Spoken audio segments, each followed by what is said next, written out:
सभी को नमस्ते। कल हम सभी ने सांख्य दर्शन के दूसरे अध्याय का समापन किया था और आज हम सांख्य दर्शन के तीसरे अध्याय का आरंभ करेंगे।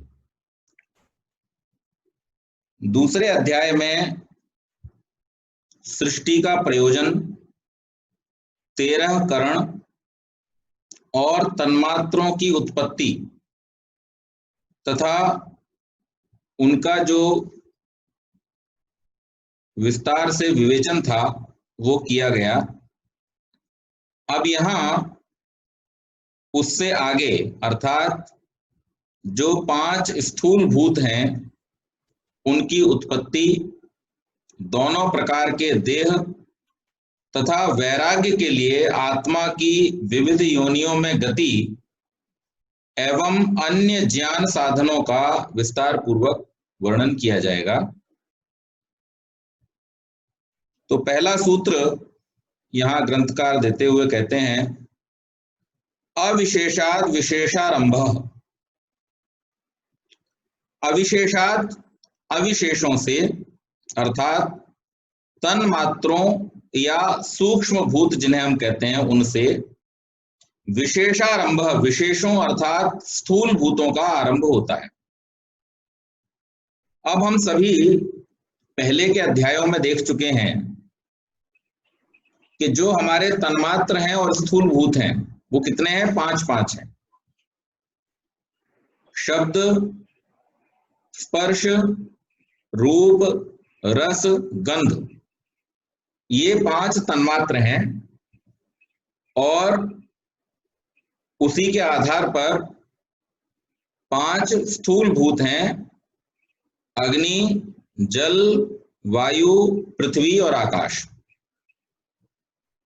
तो यहां पर सांख्य में अविशेष 5 सूक्ष्म भूतों अथवा तन्मात्राओं का नाम है। इन्हें तन्मात्र इसलिए कहा जाता है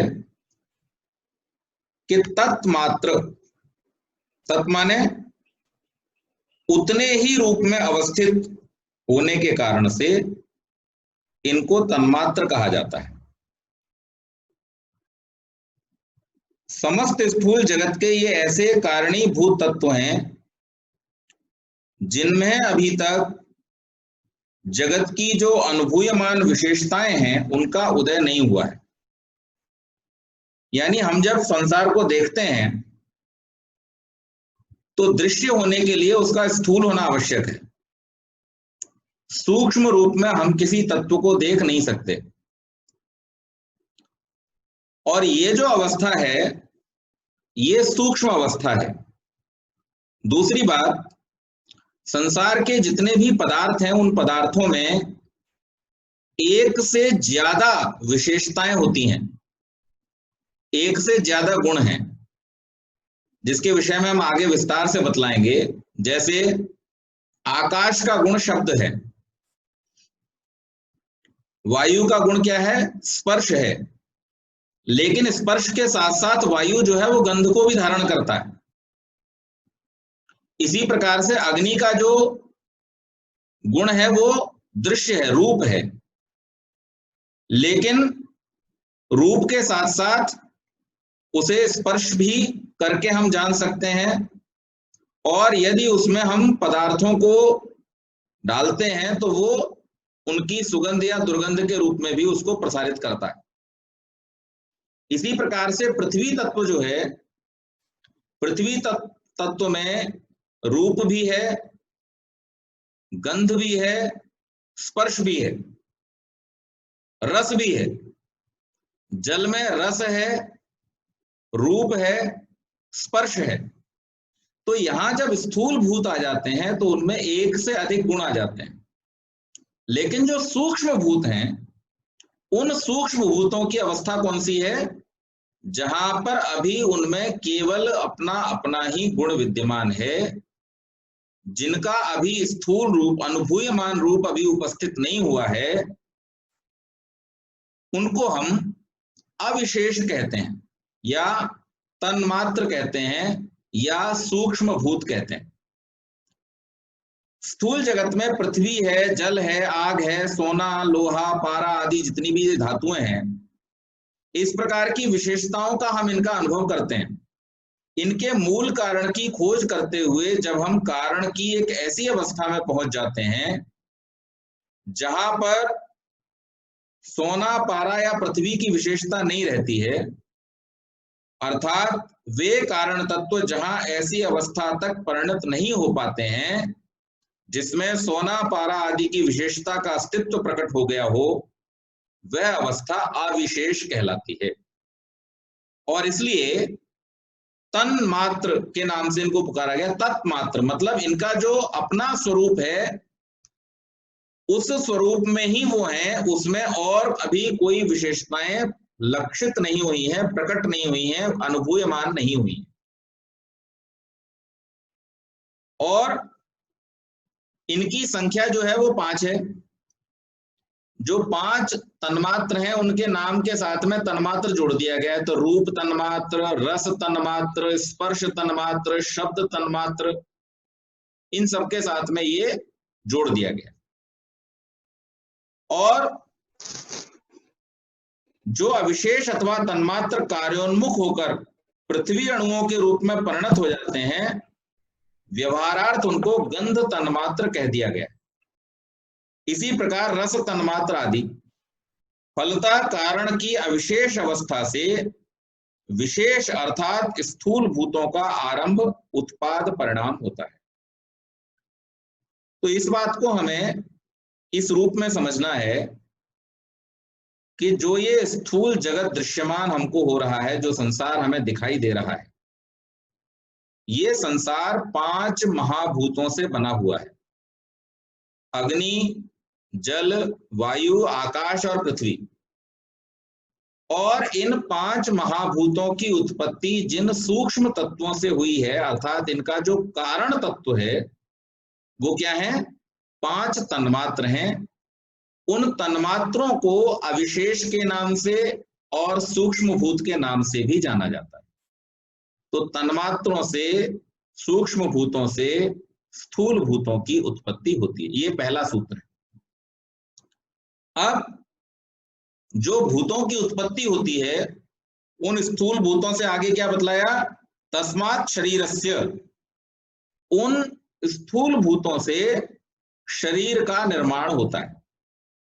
तो अब तक हम जो द्वितीय अध्याय में पढ़ रहे थे वो सूक्ष्म तत्वों के विषय में पढ़ रहे थे।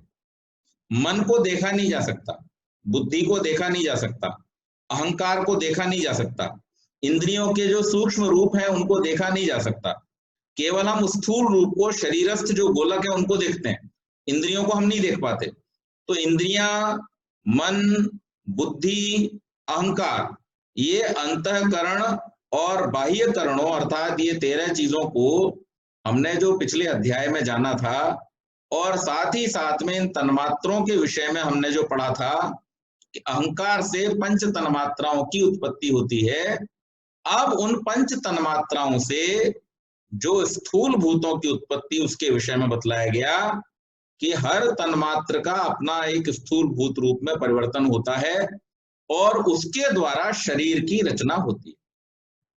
हर प्राणी के शरीर में तत्वों का, अर्थात ये जो स्थूल भूत हैं, इनका जो परिमाण है, जो अनुपात है या जो रेशियो है, वो अलग अलग होता है। ये ज्योतिष शास्त्र का विषय है। जो लोग विज्ञान के या ज्योतिष के विद्यार्थी हैं वो लोग ये बात जानते हैं कि जो सारे के सारे प्राणी हैं, हर प्राणी में 5 महाभूतों का मिश्रण एक जैसा नहीं होता। किसी में अग्नि तत्व अधिक है, किसी में जल तत्व अधिक है, किसी में वायु अधिक है, किसी में पृथ्वी तत्व अधिक है और किसी में आकाश तत्व अधिक है। इस प्रकार से इन प्राणियों के शरीरों का निर्माण होता है। और यहाँ पर सूत्र के माध्यम से केवल ये बतलाया जा रहा है कि तस्मात् मतलब उन 5 महाभूतों से शरीरस्य, शरीर की उत्पत्ति होती है। इन पदों की आवृत्ति माननी चाहिए, अर्थात इन पदों को बार बार पढ़ना चाहिए, 2 बार पढ़ना चाहिए। इससे दोनों प्रकार के शरीरों की उत्पत्ति का निर्देश किया जा सकेगा। 2 बार पठित तस्मात् सर्वनाम पद अविशेष और विशेष दोनों का परामर्शक होगा।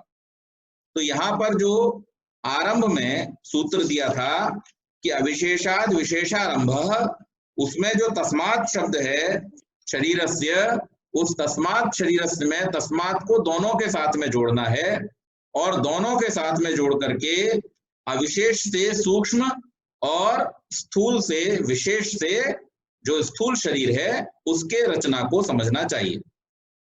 सूक्ष्म तथा स्थूल शरीर की रचना के संबंध में यहाँ पर आगे बतलाया गया है कि किस प्रकार से इन 13 करणों के द्वारा जैसे सूक्ष्म शरीर की रचना होती है, उसी प्रकार से इन पंच महाभूतों के द्वारा स्थूल शरीर की रचना होती है। स्थूल भूतों से शरीर और स्थूल भूतों के कारण रूप सूक्ष्म भूतों से सूक्ष्म शरीर की रचना होती है। इसी शरीर के आधार पर जीवात्मा विविध योनियों में संसरण किया करता है। तद्वीजानात् संसृति, संसृति संसरण अर्थात आत्माओं का जो एक देह से दूसरे देह में जाना है, तद बीजात स्थूल भूतों के बीज अर्थात उपादान भूत तन्मात्र घटित सूक्ष्म शरीर से होता है। जीवात्मा का जो विविध योनियों में संसरण है, एक योनि से दूसरी योनि में, तद बीजात संसृति की जो संसरण है आत्माओं का एक शरीर से दूसरे शरीर में जो जाना है, वो किससे होता है? स्थूल भूतों के बीज यानी उपादान भूत जो तन्मात्र घटित सूक्ष्म शरीर हैं उनसे होता है। तो जीवात्मा का विविध योनियों में संसरण स्थूल भूतों के बीज अर्थात उपादान कारण सूक्ष्म भूतों से घटित सूक्ष्म शरीर से होता है। जब आत्मा एक स्थूल शरीर को छोड़कर दूसरे स्थूल शरीर में जाता है, उस समय छूटा हुआ स्थूल शरीर तो यहीं रह जाता है, परंतु सूक्ष्म शरीर आत्मा को आवेष्टित किए बराबर उसके साथ बना रहता है। वस्तु स्थिति यह है कि 18 तत्वों से घटित सूक्ष्म शरीर आदि सर्ग काल में प्रत्येक आत्मा के साथ संबद्ध हो जाता है और उसका यह संबंध आगे प्रलय आने तक समस्त सर्ग काल में बना रहता है। यदि सर्ग काल के अंतराल में कभी किसी आत्मा को तत्व ज्ञान हो जाता है, तब इस शरीर से छुटकारा उसी समय हो जाएगा। इस प्रकार संसार की अति प्रलंब महायात्रा पर चलते हुए आत्मा का संबंध सूक्ष्म शरीर से बराबर बना रहता है, जो कि आत्मा का एक आवेष्टन रूप माना जाता है। तो अब इसमें हम जो 24 तत्वों की बात कर रहे थे, 24 तत्वों में हमारे कौन कौन से तत्व थे? सबसे पहले हमारा बुद्धि तत्व, बुद्धि तत्व से अहंकार तत्व, अहंकार तत्व से फिर जो हमारी 5 ज्ञानेंद्रियां, 5 कर्मेंद्रियां और मन, तो ये टोटल कितने हुए? 13 तत्व। और 13 तत्व के साथ में अहंकार के ही साथ जन्मे हुए, अहंकार के द्वारा जन्मे हुए 5 सूक्ष्म भूत अर्थात जो पंच तन्मात्राएं, कितने हो गए? 18 तत्व। और उन पंच तन्मात्राओं से बने हुए पंच महाभूत कितने हो गए? 23 तत्व और एक जीवात्मा। इस प्रकार से 24 तत्वों का संगठन ये हमारा जो चलता फिरता दैहिक शरीर दिखाई देता है, ये होता है। अब इसमें से जो 18 तत्व हैं वो 19वें तत्व आत्मा के साथ में जब से सृष्टि आरंभ होती है और जब तक सृष्टि रहती है, तब तक प्रत्येक जन्म में लगातार उसके साथ में वो चलते रहते हैं, वो कभी उससे अलग नहीं होते हैं। लेकिन जो पंच महाभूतों से बना हुआ हमारा ये स्थूल शरीर है, ये हर जन्म में छूटता चला जाता है। तो इस प्रकार से ये सदैव इसके साथ में बने रहते। इनके अलग होने की स्थिति कौन सी है कि अगर किसी जीव को मनुष्य जन्म में जब क्या प्राप्त हो जाता है? आत्म ख्याति का स्थिति आ जाती है, जब उसको विवेक ज्ञान प्राप्त हो जाता है या तत्व ज्ञान प्राप्त हो जाता है, तो उस तत्व ज्ञान की अवस्था में वह आत्मा मोक्ष को प्राप्त कर लेता है और केवल उस स्थिति में इस सूक्ष्म शरीर से छुटकारा मिल जाता है। अन्यथा जब से सृष्टि होती है तब से लेकर के और जब तक प्रलय होगी, निरंतर लगातार जन्मों को बदलते हुए हम इस शरीर को धारण करते रहेंगे, इससे छुटकारा होना संभव नहीं। अब इसके बाद जीवात्मा का यह संसरण कब तक चलता रहता है, ये प्रश्न किया गया। तो फिर उत्तर देते हुए कहते हैं आविवेकाच प्रवर्तनम विशेषाणाम च माने और अविशेषाणाम अविशेष घटित सूक्ष्म शरीरों का प्रवर्तन संसरण अविवेकात विवेक ज्ञान होने तक रहता है। सृष्टियां बदल जाएंगी, शरीर बदल जाएंगे, लेकिन ये आपका पीछा नहीं छोड़ेंगे। कब तक नहीं छोड़ेंगे? जब तक आप इनका पीछा नहीं छोड़ देते। मुझसे कई बार लोग पूछते हैं, इस बात के बारे में प्रश्न करते हैं, और ये प्रश्न देखो दर्शनकार में भी उठाया है कि कब पीछा छोड़ेंगे। आदरणीय भूपेश जी ने भी एक दिन ये प्रश्न किया था कि कब छोड़ेंगे, तो उसका उत्तर दर्शनकार क्या दे रहे हैं यहाँ पर कि जब हम इनका पीछा छोड़ देंगे तब ये भी हमारा पीछा छोड़ देंगे। अर्थात जब हमें विवेक ज्ञान उत्पन्न हो जाएगा, जब हम अपने प्रयास के द्वारा, अभ्यास और वैराग्य के द्वारा जब इनके और अपने भेद को जानने के लिए प्रयत्नशील होंगे और उस प्रयत्न में सफलता प्राप्त करके जब हम तत्व ज्ञान को प्राप्त कर लेंगे। तत्व ज्ञान का मतलब क्या है? 3 तत्व हैं। कौन कौन से? ईश्वर, जीव और प्रकृति। ईश्वर, जीव और प्रकृति, ये शब्द सुनते सुनते आर्य समाजी लोग जन्म से लेकर मृत्यु तक सुनते ही रहते हैं। ये 3 शब्द, ईश्वर, जीव, प्रकृति, ईश्वर, जीव, प्रकृति, ईश्वर, जीव, प्रकृति, यही सुनते हैं। लेकिन इनका वास्तविक तत्व ज्ञान होना ये ऐसा नहीं है कि केवल सुन लेने से हो जाएगा। इसके लिए अभ्यास की आवश्यकता होती है, वैराग्य की आवश्यकता होती है। और जब अभ्यास और वैराग्य के द्वारा संयम प्राप्त करके जीव इस तत्व ज्ञान को प्राप्त कर लेता है, उस समय उसका इनसे छुटकारा हो जाता है। फिर आगे बतलाया, आत्मा के आवेष्टन भूत सूक्ष्म शरीरों का प्रवर्तन अर्थात संसरण विवेक पर्यंत रहता है।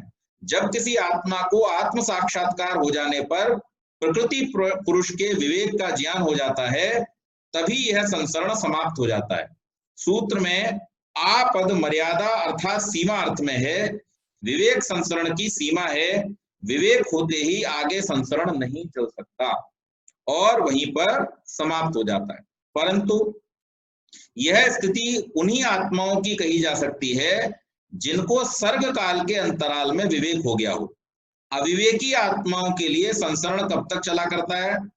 तो फिर उन्होंने उत्तर दिया इसका, उपभोगादि तरस्य इतरस्य, दूसरे अविवेकी का उपभोगात उपभोग बने रहने तक। अब जैसे पिछले सूत्र में बतलाया था कि जब से सर्ग काल शुरू होता है, सृष्टि का समय शुरू होता है, और जब तक प्रलय काल नहीं आता तब तक ये सूक्ष्म शरीर आत्मा के साथ में जुड़ा रहेगा। तो तब से शुरू हुआ, प्रलय काल तक जुड़ा रहा। लेकिन बीच में अगर किसी को विवेक ज्ञान हो गया तो उसका ये शरीर छूट गया। तो पूछा कि जिनको विवेक ज्ञान नहीं हुआ उनका? तो बोले उनका तो जब तक भोग बना रहेगा प्रलय के बाद में फिर उनको शरीर धारण करना पड़ेगा। उनका नहीं छूटा, उनका तो केवल प्रलय के समय में आत्मा जो ईश्वर की व्यवस्था में बेहोश पड़ा रहता है, उस समय के लिए वो केवल छूटा हुआ है, लेकिन उस समय वो कोई आनंद नहीं लेता, उस समय उसको कोई सुख नहीं है, कोई ज्ञान नहीं है। तो इसलिए वो काल कब निकल जाता है उसको पता नहीं चलता, क्योंकि काल वास्तव में क्या है? काल तो समय जो है वो सापेक्ष वस्तु है, वो निरपेक्ष वस्तु नहीं है। और सापेक्ष वस्तु होने के कारण जब हमें कुछ ज्ञान ही नहीं है, जैसे कोई आदमी कोमा में चला गया, बेहोश हो गया, और 5 साल तक वो बेहोश रहा, और 5 साल तक बेहोश होकर के जब वो होश में आएगा तब वो क्या कहेगा? उठ करके कहेगा ये कौन सा साल है? आपको उसे बताना पड़ेगा, क्योंकि वो जो समय बीच में बीत गया उसका उसको कोई ज्ञान नहीं है, क्योंकि उस पूरे समय में उसने कोई कुछ घटना होती हुई नहीं देखी, वो बेहोश था। और बेहोश होने के कारण से, अज्ञान होने के कारण से उसको समय का ज्ञान नहीं रहेगा। अच्छा, रात में ही जब हम लोग सो जाते हैं, प्रतिदिन की बात लें, हम कोमा की बात नहीं लेते, हम रोज की बात लेते हैं। जब कोई व्यक्ति सो जाता है गहरी नींद में और अचानक रात को कोई बिल्ली आकर के ग्लास गिरा दे या कुछ कर दे, आवाज होती है अचानक और उससे उसकी नींद खुल जाती है, तो क्या उसे पता होता है कि वो कितनी देर से सो रहा था? नहीं। जब घड़ी देखता है तब पता चलता है कि कितना समय व्यतीत हो गया। अन्यथा अगर आपको अच्छी नींद आ रही हो तो फिर आपको पता नहीं चलता।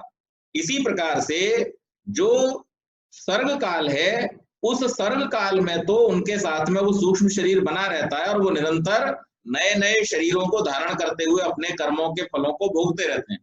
लेकिन जब प्रलय काल होता है उस समय में सूक्ष्म शरीर उनसे अलग तो होता है, लेकिन चूंकि उस समय में उनको कोई ज्ञान नहीं होता है, इसलिए वो अपने फलों को भोग नहीं पाते। और भोग न पाने के कारण अपना जो उनका ज्ञान होता है वो ज्ञान उनको नहीं होता, इसलिए उनको किसी प्रकार का सुख प्राप्त नहीं होता है। तो ये यहाँ पर बतलाया है कि इस प्रकार से वो जो आत्माएं हैं उनका जब तक भोग बना रहेगा तब तक उनको ये सूक्ष्म शरीर बार बार स्थूल शरीरों के धारण कराने का कारण बना रहेगा। आगे फिर प्रश्न पूछा, सर्ग अथवा संसरण काल में दोनों प्रकार के शरीरों से क्या संबंध रहता है? तो उसका उत्तर देते हुए कहते हैं, संप्रति परिष्वक्तो द्वाभ्याम। संप्रति अब सर्ग अथवा संसरण काल में आत्मा द्वाभ्याम दोनों सूक्ष्म और स्थूल शरीरों से परिष्वक्त आबद्ध रहता है। तो सर्ग काल जब तक रहेगा तब तक तो उसको बार बार, जैसे मैंने अभी बतलाया, सूक्ष्म शरीर उसके साथ रहेगा ही रहेगा और उसको कर्मानुसार नाना प्रकार के शरीरों में जाना पड़ेगा, वो कंटिन्यूटी बनी रहेगी। लेकिन जब प्रलय काल होता है तब उस समय में वो छूट जाएगा। संसरण काल में अथवा सर्ग काल में आत्मा दोनों प्रकार के शरीरों से संबद्ध रहता है। यह बात अभी कही गई है कि आदि सर्ग काल से प्रलय आने तक आत्मा के साथ सूक्ष्म शरीर का संबंध बराबर बना रहता है। स्थूल शरीर बीच बीच में अदलता बदलता रहता है, पर इसका यह क्रम भी चालू रहता है। एक स्थूल शरीर छूट जाने पर दूसरा प्राप्त हो जाता है और उसके समाप्त हो जाने पर उससे अगला, ऐसे ही यह क्रम निरंतर चला करता है। इस प्रकार यह स्पष्ट है कि संसरण काल में आत्मा दोनों प्रकार के शरीरों से संबद्ध रहता है। अब सूत्रकार दोनों शरीरों की उत्पत्ति और विशेषता का उल्लेख करते हैं। तो यहाँ पर कैसे इन शरीरों की उत्पत्ति होती, क्योंकि अब हम सृष्टि उत्पत्ति विषय में चल रहे हैं। तो यहाँ पर आप देखिए, यहाँ लिखा है माता पितृजम स्थूलम प्रायशः इतरन्न तथा। प्रायशः प्रायः करके स्थूलम स्थूल शरीर माता पितृजम माता पिता के संयोग से होता है, इतरत सूक्ष्म शरीर तथा उस प्रकार न नहीं होता। तो जो स्थूल शरीर बनता है वो कैसे बनता है?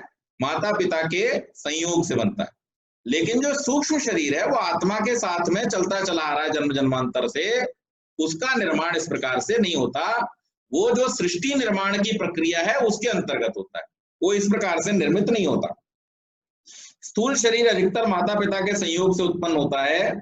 यह समस्त सर्ग काल की स्थिति का वर्णन है। आदि सर्ग काल में प्रथम प्राणी सृष्टि अयोनिज होती है। चालू सर्ग काल में भी स्वेदज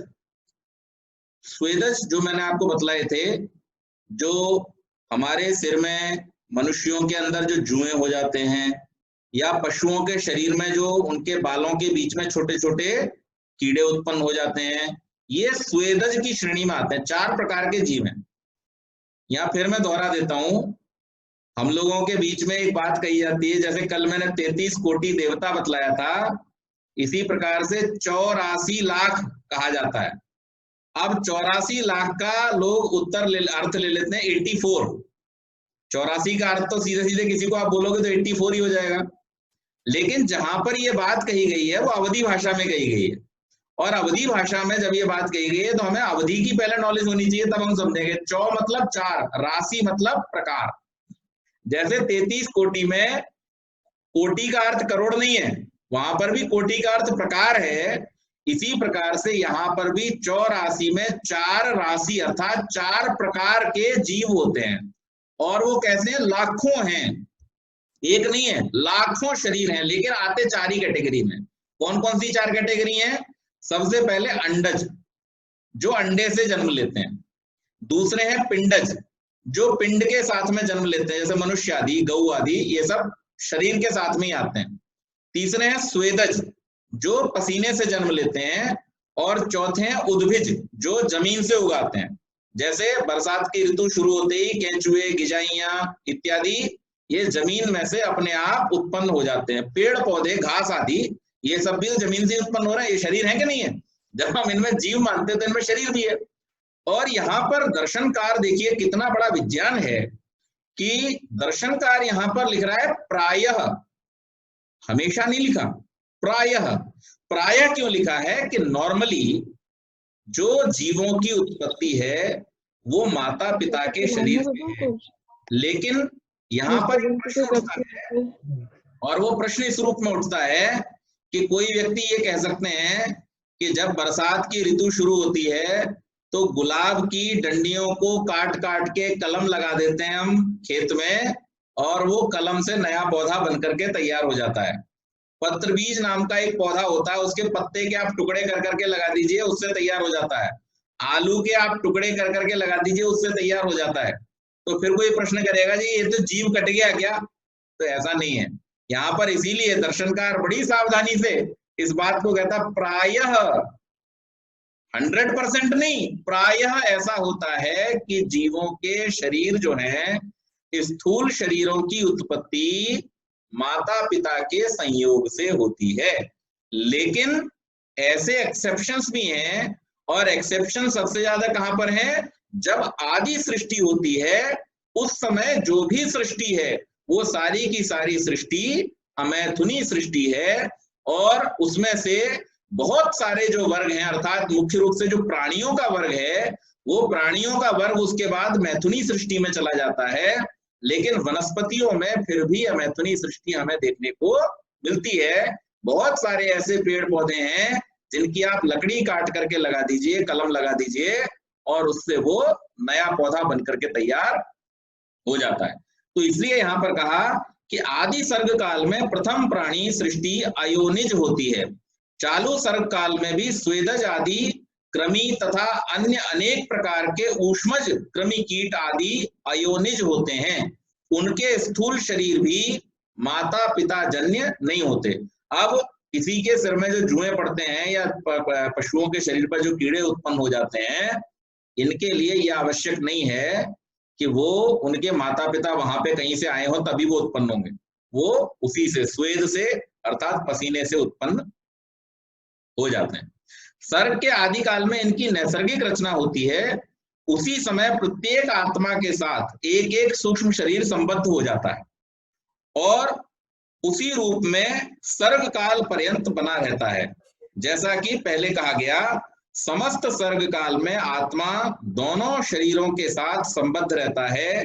इनमें माता पितृज शरीर तो बदलता रहता है, एक का परित्याग और दूसरे का ग्रहण होता रहता है। कौन से शरीर का? जो माता पिता से हमको मिलता है स्थूल शरीर, उसका तो परिवर्तन होता रहता है। लेकिन ये जो सूक्ष्म शरीर है ये आदि सृष्टि से लेकर के प्रलय पर्यंत हमारे साथ में चलता रहता है। फिर आगे पूछा, समस्त सर्ग काल में आत्मा दोनों शरीरों के साथ संबद्ध रहता है, तब आत्मा को सुख दुख आदि का भोग किसी एक शरीर के रहने पर माना जाना चाहिए या दोनों शरीरों के अस्तित्व में? ये प्रश्न है और ये बड़ा महत्वपूर्ण प्रश्न है कि अगर आत्मा को सुख दुख का अनुभव है तो वो केवल एक शरीर के साथ भी हो सकता है या उस अनुभव के लिए दोनों शरीरों का होना अनिवार्य है। अब आप लोगों को याद है, पहले हम इसके बारे में चर्चा कर चुके हैं, लेकिन अभी यहाँ पर हम फिर दोहराएंगे इसको।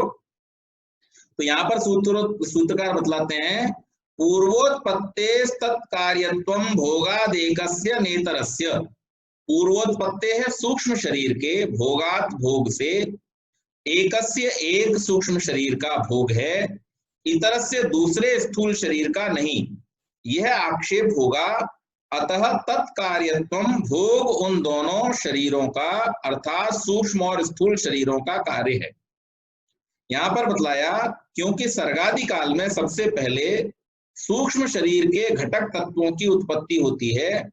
इस प्रकार सूक्ष्म शरीर के अस्तित्व में ही भोग होने से एक की विद्यमानता में भोग होता है, दूसरे की विद्यमानता में नहीं होता। इस दोष की प्राप्ति होगी। इस आपत्ति का अभिप्राय यह है कि लोक में स्थूल शरीर के अस्तित्व में ही आत्मा को सुख दुख आदि अनुभूति का होना देखा जाता है। यदि केवल पहले उत्पत्ति होने के कारण सूक्ष्म शरीर की विद्यमानता में ही सुख दुख आदि अनुभूति का होना माना जाए तो इस मान्यता में प्रत्यक्ष के अपलाप का दोष आएगा। इस भावना को सूत्रकार ने एकस्य नेतरस्य इन पदों से प्रकट किया है। इन पदों के साथ विद्यमानता अथवा सत्ता पद का अध्याहार कर लेना चाहिए, अर्थात एक सूक्ष्म शरीर की विद्यमानता में भोग होता है, इतर स्थूल शरीर की विद्यमानता में नहीं। यह स्वीकार करने में प्रत्यक्ष का विरोध होता है। इसलिए आत्मा की सुख दुख आदि की अनुभूति का होना उन दोनों शरीरों का कार्य माना जाना चाहिए।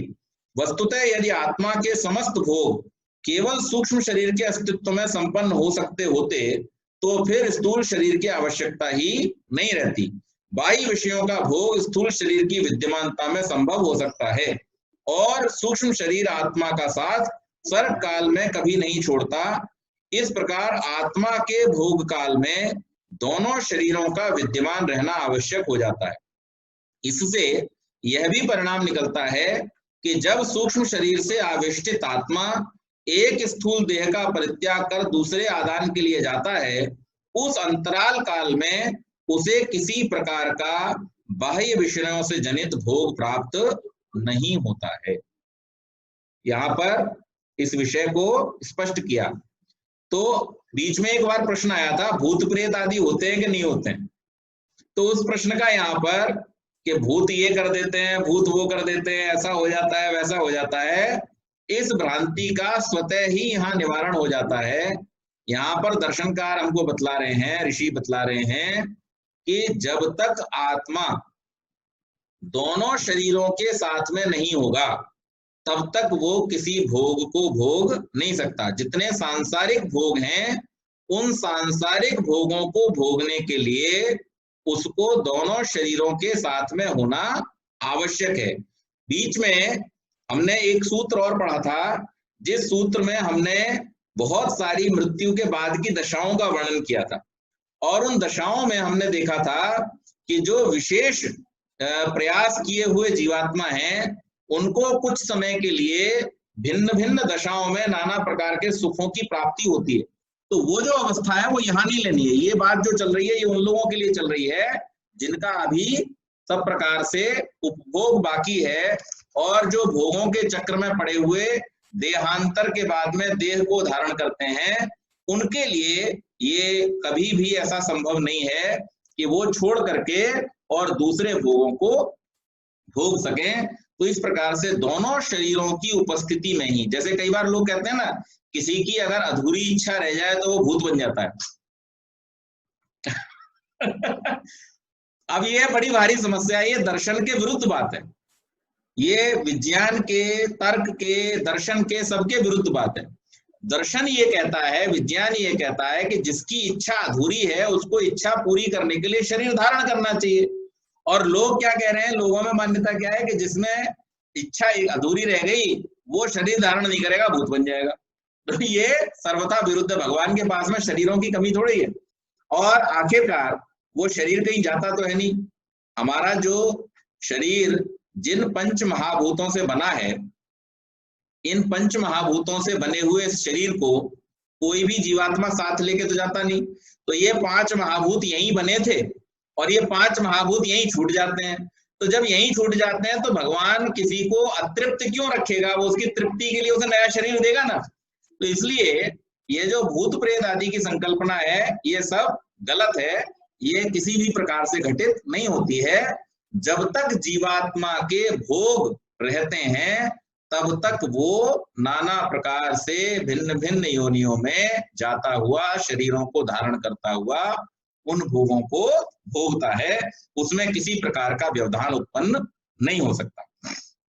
इसके बाद आगे कहा, इससे यह भी परिणाम निकलता है कि जब सूक्ष्म शरीर से आवेष्टित आत्मा एक स्थूल देह का परित्याग कर दूसरे के आदान के लिए जाता है, उस अंतराल काल में उसे किसी प्रकार का अर्थात बाह्य विषयों से जनित भोग प्राप्त नहीं होता। अब सूक्ष्म शरीर के घटक तत्वों की जो गणना है वो यहाँ पर कराया। सप्तदशैकम लिंगम, 17 और 1 18 अवयवों वाला सूक्ष्म शरीर है। 17 और 1 मिलकर 18 तत्वों का लिंग शरीर अर्थात सूक्ष्म शरीर बनता है। ये 18 तत्व 13 करण और 5 तन्मात्र हैं, 3 अंतःकरण मन, अहंकार और बुद्धि तथा 10 बाह्यकरण, 5 ज्ञानेन्द्रियां और 5 कर्मेंद्रियां, ये 13 करण हैं और 5 तन्मात्र, 5 सूक्ष्म भूत हैं। इस प्रकार से टोटल कितने हो गए? 13 और 5 18। सूक्ष्म शरीर में 13 करण आश्रित तथा 5 तन्मात्र आश्रय होते हैं। इस अर्थ को अगले 12वें सूत्र में स्पष्ट किया जाएगा, लेकिन यहां पर बतलाया कि आश्रय भोग को कारण शरीर नाम से भी अन्य शास्त्रों में वर्णन किया गया है। करण अनाश्रित नहीं रह सकते, अतः 5 तन्मात्र उनके आश्रय भूत माने जाते हैं। विविध योनियों में गति आगति के समय भी आत्मा सूक्ष्म शरीर से आविष्टित रहता है और इस प्रकार से सब आत्माओं के साथ करण एक जैसे होने पर जो व्यक्ति हैं उनमें बुद्धि, मन, अहंकार और ये हमारी जो 5 सूक्ष्म ज्ञानेन्द्रियां और कर्मेंद्रियां, ये सूक्ष्म भूतों के रूप में उनके साथ में बने रहते हैं। अब यहाँ प्रश्न उठाया है कि सब आत्माओं के साथ करण एक जैसे होने पर व्यक्तियों में भेद क्यों देखा जाता है? भाई हर व्यक्ति का अपना स्वभाव, अपनी पर्सनैलिटी, अपना व्यवहार, अपने जैसा रंग रूप, हर व्यक्ति यूनिक है, हर व्यक्ति अलग है, हर प्राणी अलग है। और जब सबके अंदर इसी प्रकार से ये 5 महाभूत हैं, 5 तन्मात्र हैं और 5 ज्ञानेन्द्रियां, 5 कर्मेंद्रियां, मन, बुद्धि, अहंकार जब सबके अंदर समान है और इसकी उत्पत्ति का जो कारण है प्रकृति तत्व वो भी सबके लिए जब समान है, तो फिर इस प्रकार से अंतर क्यों देखा जाता है? तो वहां पर उसका समाधान करते हुए सूत्रकार कहते हैं व्यक्ति भेद कर्म विशेषात। व्यक्तियों भेद क्यों है? कर्म विशेषात। कर्म के भेद से व्यक्ति भेद होता है। आत्माओं के समस्त करणों के समान होने पर भी लोक में जो व्यक्तिगत भेद देखा जाता है वह कर्म भेद के कारण है। यद्यपि बुद्धि आदि करणों की रचना सर्वत्र एक समान है, पर लोक में जो इसकी विशेषता का अनुभव होता है उसमें प्रत्येक आत्मा के विविध शुभाशुभ कर्मों के विभिन्नता के कारण उसकी जो विभिन्नता है वो देखी जाती है। बुद्धि आदि के सर्वत्र सदृश होने पर भी उसके फलोन्मुख विकास में नाना रूपता का दर्शन अपने अपने कर्मों का परिणाम है। कर्मों की विविधता का आवरण सदृश बुद्धि आदि को विसदृश दिखाता है। व्यक्ति भेद की यही स्थिति है। देह अथवा शरीर पद का प्रयोग केवल स्थूल में देखा जाता है, तब आश्रित 13 करण तथा उनके आश्रयभूत 5 तन्मात्र के समुदाय के लिए देह अथवा शरीर पद का व्यवहार क्यों होता है जबकि वह सूक्ष्म है? अब आप देखिए यहाँ पर पहला तो ये जो समस्या थी कि जो बुद्धि आदि अंतःकरण और 5 ज्ञानेन्द्रियां, 5 कर्मेंद्रियां आदि बाह्यकरण और जिसे हम इनका आश्रय कहते हैं 5 सूक्ष्म भूत अर्थात जिसको कारण शरीर भी कहा जाता है, वो ये जब सबके सब एक जैसे हैं तो फिर व्यक्ति भेद क्यों देखा जाता है? लोग अलग अलग प्रकार के, प्राणी अलग अलग प्रकार के और एक से प्राणियों में समझ में भी बहुत सारी विविधताएं देखी जाती हैं। तो उन विविधताओं का कारण यहाँ पर दर्शनकार बतलाते हैं कि कर्मों की विविधता होने के कारण से उनकी विविधता देखी जाती है। फिर से प्रश्न उठाया कि देह अथवा शरीर पद का प्रयोग केवल स्थूल में देखा जाता है, तब आश्रित 13 करण तथा उनके आश्रयभूत 5 तन्मात्र समुदाय के लिए देह अथवा शरीर पद का व्यवहार क्यों? हम कहते हैं ना सूक्ष्म शरीर या कारण शरीर। अब यहाँ पर जो सूक्ष्म शरीर की बात हो रही है इसमें से जो आश्रयभूत हमारे जो 5 तन्मात्र उनको कुछ विद्वानों ने कारण शरीर भी कहा है, तो हम मान लेते हैं, उसमें कोई हानि नहीं कि जो करण है वो 13 हैं और जो 5 तन्मात्र हैं सूक्ष्म भूत हैं वो कारण है। तो सूक्ष्म शरीर, कारण शरीर और स्थूल शरीर, तो ये कह रहे हैं कि देखने में तो हमारा केवल स्थूल शरीर आता है, तो फिर जो ये दो हैं कारण और करण, इनको क्यों देह कहा गया, इनको क्यों शरीर कहा गया है? तो उसका उत्तर देते हुए सूत्रकार कहते हैं तद अधिष्ठानाश्रये देहे तद्वादात् तद्वादः। तदधिष्ठानाश्रये आत्मा के अधिष्ठान सूक्ष्म शरीर के आश्रय देहे स्थूल शरीर में, तद्वादात् देह पद का प्रयोग होने से उसके संबंध द्वारा सूक्ष्म शरीर में तद्वाद देह पद का व्यवहार होता है। सूत्र में प्रथम तत् सर्वनाम आत्मा का परामर्शक है। आत्मा समस्त सर्ग काल में 13 करण तथा पंच तन्मात्र के समुदाय से आवेष्टित रहता है।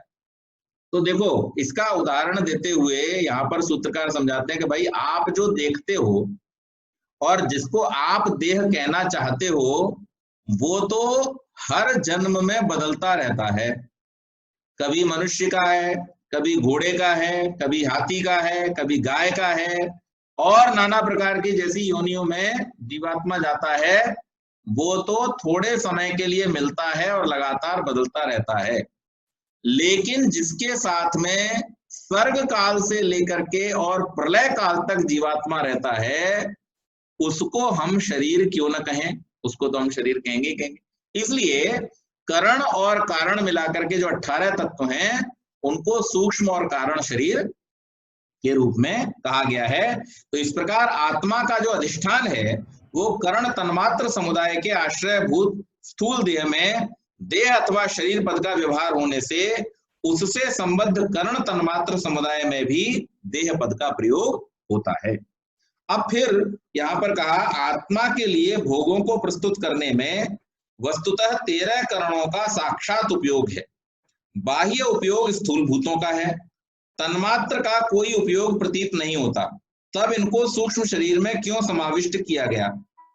ये प्रश्न यहाँ पर उठाया कि जो बाह्य करण है, शरीर है वो, और जो इंद्रियां हैं, मन, बुद्धि और अहंकार जो अंतःकरण है, इन 13 और 5 बाह्य करणों का और 5 जो हमारी कर्मेंद्रियां और ज्ञानेंद्रियां 10 मिला करके इन सब का क्या देखा जाता है?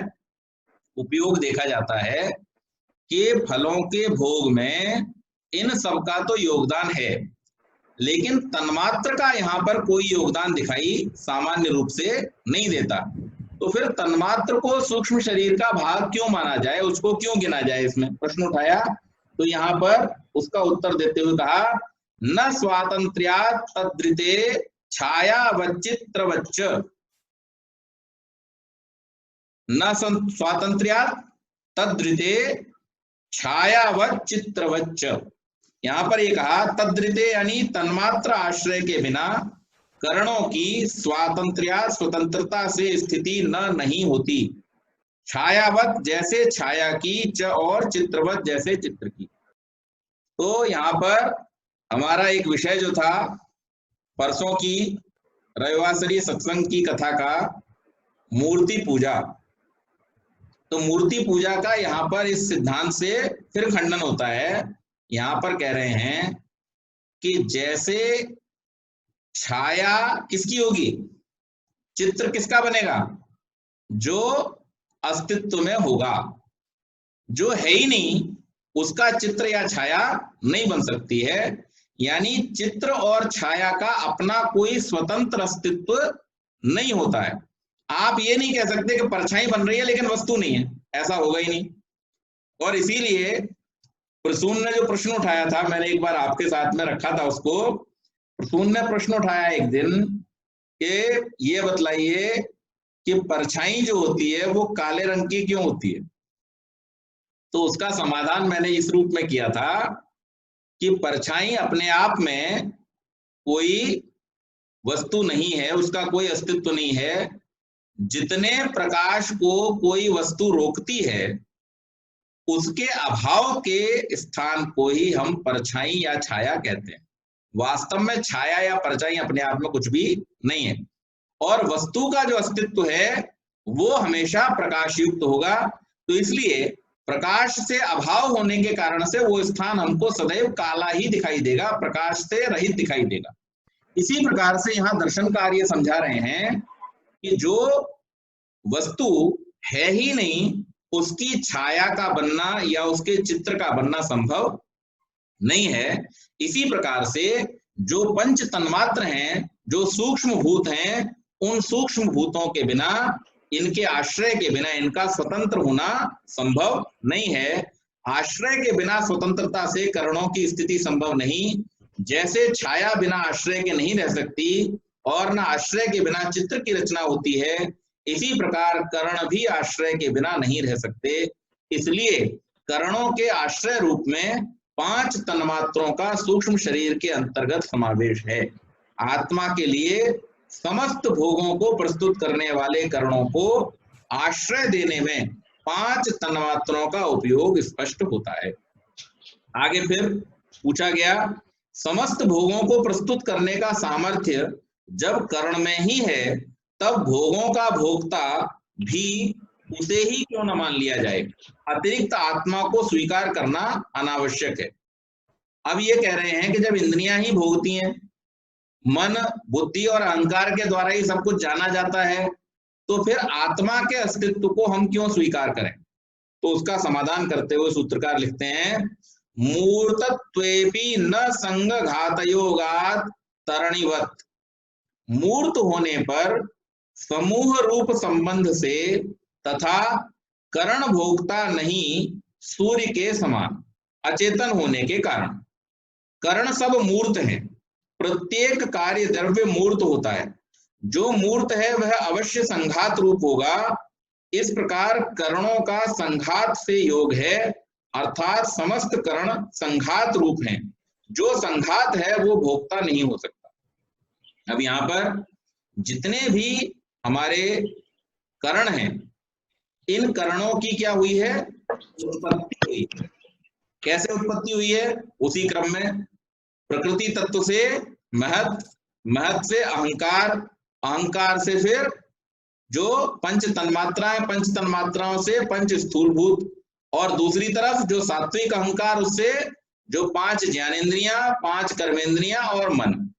तो इन सब की उत्पत्ति हुई है, और जिसकी उत्पत्ति हुई है उसका नाश भी अवश्य होगा।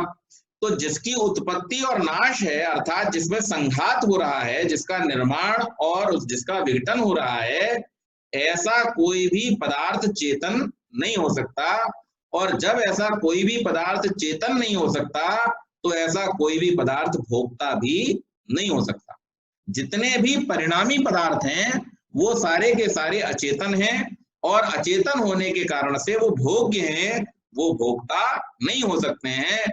तो अगर हम आत्मा के स्वरूप को यहाँ पर स्वीकार नहीं करते, आत्मा की स्थिति को यहाँ पर हम स्वीकार नहीं करते, तो ये शरीर तो बन जाएगा, लेकिन भोगेगा कौन?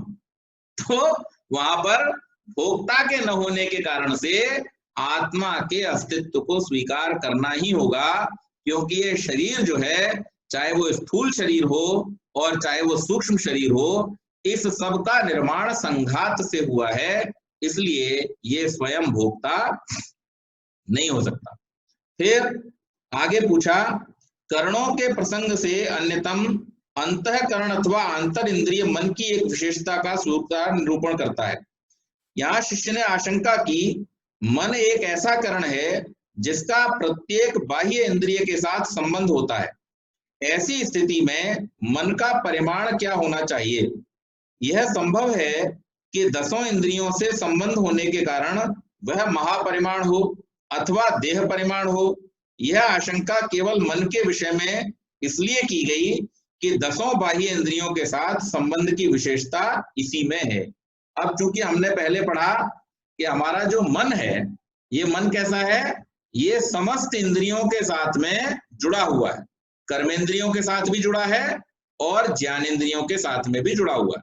अब जब ये सारी की सारी इंद्रियों के साथ में जुड़ा है और उनसे विषयों का ग्रहण करता है, तो इसका परिमाण क्या है? छोटा है, बड़ा है, कैसा है? सूक्ष्म है या महापरिमाण स्थूल है? इसको तो वहां पर सूत्रकार समाधान करते हैं, अणु परिमाणम तत् कृति श्रुते। मन का परिमाण कैसा है? अणु परिमाण। वह मन अणु परिमाण है, और ये कहां से हमको मिला? ये हमें मिला श्रुते है, वेद से। वेद में इसका प्रमाण मिलता है, इसलिए शब्द प्रमाण के द्वारा हम मन को अणु परिमाण मानते हैं, महापरिमाण या देह परिमाण नहीं मानते। हम ये नहीं मानेंगे कि मन जो है वो पूरे शरीर में फैला हुआ है, क्योंकि पैर से भी ग्रहण कर रहा है, आंख से भी ग्रहण कर रहा है, कान से भी ग्रहण कर रहा है, तो इसका मतलब ये नहीं पूरे शरीर में फैला हुआ है। वो कैसा है? अणु परिमाण है, और अणु परिमाण होकर के ही वो सबको क्योंकि अंतिम दोनों अवस्थाओं में समस्त बाह्य इंद्रियों के साथ मन का युगपत संबंध होना रोका नहीं जा सकता।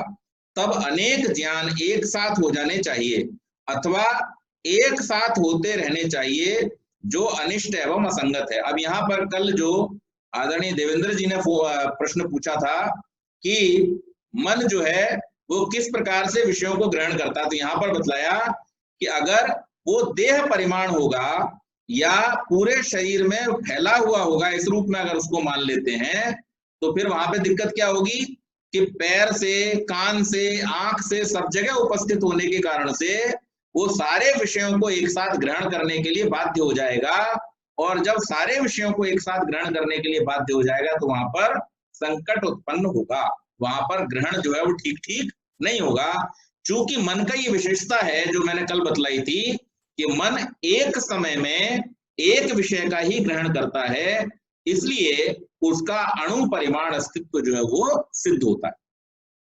इसके बाद आगे कहा गया मन को अन्नमय कहा गया है। सूत्रकार कहते हैं तदन्नमयत्व श्रुतेश्च, और तदन्नमय श्रुते मन के अन्नमय होने में शब्द प्रमाण से मन उत्पन्न होने वाला अणु परिमाण माना जाना चाहिए। मन की अन्नमयता शब्द द्वारा प्रमाणित की गई है। अन्नमय ही सौम्य मनः, अथर्ववेद का ये मंत्र है, उसमें मन को क्या कहा गया है? अन्नात्। हम लोग लोक में भी एक उक्ति बोलते हैं, जैसा खाएंगे अन्न वैसा बनेगा मन। तो मन कैसे बनता है? अब इसका भी जो क्रम है शरीर में वो किस रूप में दिया गया है, तो उसका क्रम इस रूप में दिया है कि अन्न से रस, रस से रक्त, रक्त से मांस, मांस से मेद, फिर मज्जा, फिर अस्थि, फिर वीर्य, और उससे मन की उत्पत्ति मानी गई। तो ये मन जो है कहां से हुआ ओरिजिनेट? अन्न से ओरिजिनेट हुआ है। तो इसलिए वेद का प्रमाण होने से हम इस बात को मानते हैं। वस्तुतः मन संबंधी ये वर्णन औपचारिक समझने चाहिए, क्योंकि मन न तो अन्न खाता है और न अन्न का विकार है। इस प्रकार के समस्त उल्लेख केवल इतना संकेत करते हैं कि अन्न का उपयोग करने पर मन अपनी सम अवस्था में बना रहता है, जो व्यवहार में उसकी कार्य क्षमता को अक्षुण्ण बनाए रखता है। इसी आधार पर मन को अन्नाद व अन्नमय कहा जाता है। वह अन्न का अथवा किसी भूत तत्व का विकार नहीं है। औपचारिक होने पर भी ये वर्णन इतना अवश्य स्पष्ट कर देते हैं कि मन नित्य अथवा महापरिमाण नहीं हो सकता। इससे उसके परिच्छिन्न परिमाण होने पर प्रकाश पड़ता है। अन्य इंद्रियों की भी यही अवस्था रहती है। तो यहाँ पर ये कहा कि जिस प्रकार से लोक में ये जो कहा जाता है कि अन्न जैसा हम खाएंगे वैसा मन बनेगा, तो ये अन्न जैसा खाएंगे वैसा मन बनेगा, इसमें किस रूप में इसको लेना चाहिए? इसको इस रूप में लेना चाहिए कि चूंकि हमारा भोजन भी प्रकृति के पदार्थ सात्विक, राजसिक और तामसिक प्रकार का है, और उन्हीं प्रकार के पदार्थों से मन की भी उत्पत्ति हुई है, तो वो उनको उस रूप में प्रभावित करते हैं। तो जैसे जैसे शरीर के सूक्ष्म तत्वों की ओर हम बढ़ते चले जाएंगे, वो सूक्ष्म तत्व उसको प्रभावित करते जाएंगे। अब ये बतलाइए, कोई व्यक्ति अगर शरीर से स्वस्थ है और कोई व्यक्ति अगर शरीर से रुग्ण है, दोनों के मन की अवस्था एक जैसी हो सकती है? दोनों के मन की अवस्था एक जैसी नहीं हो सकती। और इसलिए नहीं हो सकती है क्योंकि जो शरीर के अंदर सूक्ष्म शरीर के साथ जुड़ा हुआ जो मन है, इस मन की अवस्था को बाह्य शरीर और बाह्य जो क्रियाकलाप हैं उनसे प्रभावित किया जाता है या उनको प्रभावित वो करता है। इसी प्रकार से हम जब योग दर्शन पढ़ रहे थे तो वहां पर भी हमने देखा, हम कार्यकलाप कौन से कर रहे थे? हम सत्य बोलेंगे, हम अहिंसा का पालन करेंगे, हम वैर का त्याग कर देंगे, हम चोरी का त्याग कर देंगे, हम परिग्रह का त्याग कर देंगे, हम ब्रह्मचर्य का पालन करेंगे, हम शुचिता का पालन करेंगे। लेकिन इन सबसे चीज कौन सी कंट्रोल में आ रही है? हम प्राणायाम करेंगे, हम आसन का अभ्यास करेंगे, लेकिन उसके द्वारा हम वश में किसको कर रहे हैं? तो उसके द्वारा हम वश में कर रहे हैं मन को। तो ये अनायास रूप से या एक संबंध के द्वारा एक दूसरे के साथ में जुड़े हुए हैं।